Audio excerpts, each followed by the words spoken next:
Hillary Clinton slammed with a $50 million defamation lawsuit by Tulsi Gabbard after allegedly characterizing Gabbard as a Russian asset.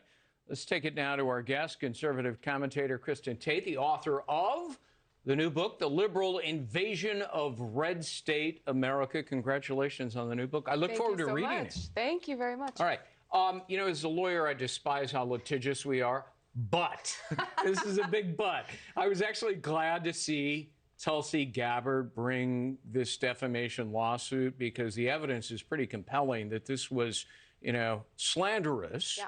And, it's about time that people be held accountable. Yeah, I mean, Hillary Clinton didn't mention Tulsi Gabbard by name, which might be sort of problematic to Tulsi's case. Yeah, but then her aide did. Right, and we all know that Hillary Clinton meant Tulsi, so it's great to see her fighting back.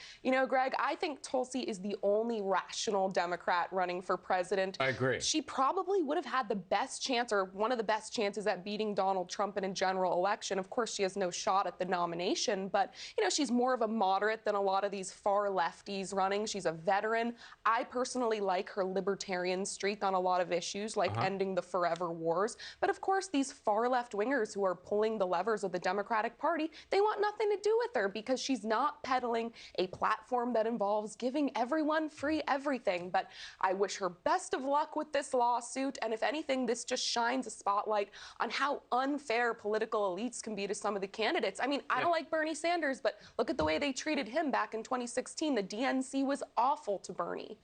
Yeah, Tulsi Gabbard actually is intelligent, articulate. Yes. She's not, crazy left. I like her military experience. I think it brings depth and meaning to her positions on foreign policy. Speaking of Bernie Sanders, though, Hillary Clinton, she can't resist resurrecting her old feud with Bernie. So she says this in an interview, quote, "Nobody likes him. Nobody wants to work with him. He's got nothing. He's a career politician. It's all just baloney. And I feel so bad that people got sucked into it." Yeah, she's actually making a legitimate point.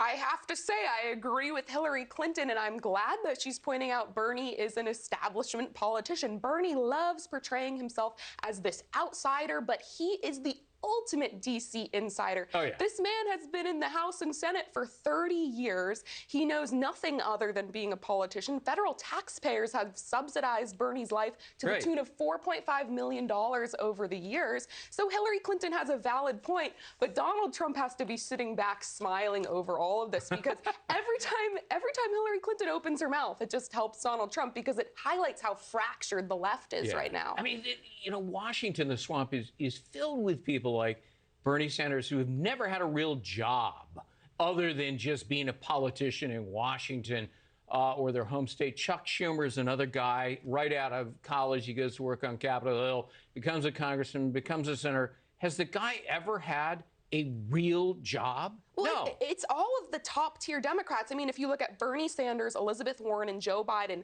none of these three candidates have created a single private sector job in the last 50 years. Now these people want to take over the whole U.S. economy. It's terrifying. They're really good. They don't understand what drives economic growth. They're good at spending other people's money because they never had to actually earn it in a business for other people. Clinton, though, said last night, she's kind of like walking this whole thing back, her insult of Bernie Sanders, that she will support whoever the nominee is. Really? It'll be pretty tepid support if it's Bernie. Right. Well, I'm sure Donald Trump hopes that Hillary Clinton is out there vigorously stumping for whoever gets the nomination because Hillary Clinton isn't just despised by the right, but also the left. There are lots of Democrats who really don't like her. They think she ran a lousy campaign against a winnable candidate, basically handing 2016 over to Donald Trump.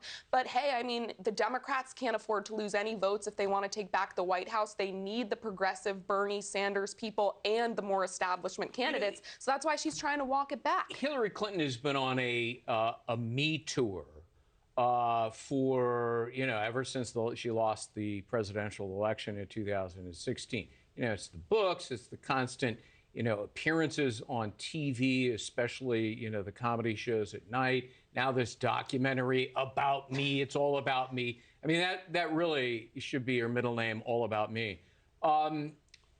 But I think she has this dream, sort of mimicking MLK's I Have a Dream. And her dream is there's a deadlock convention. She walks out onto the stage and declares herself, queen of the world. I'll save you, Democrats.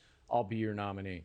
Yeah, I mean, it's really quite pathetic, and I really don't think that she has any support. I mean, from either side of the aisle. She represents everything voters have come to hate. You failed so many times running for president. We can't do it again. And these political dynasties have got to go. People are sick of the Clintons. We want new people in there. That's why Trump did so well in 2016. Even Adlai Stevenson finally threw in the towel and said, okay, I've run enough times for president. Harold Stassen, no. Last question. Bloomberg, in a new poll for CNN, is now in 4th place, but he's only 9%.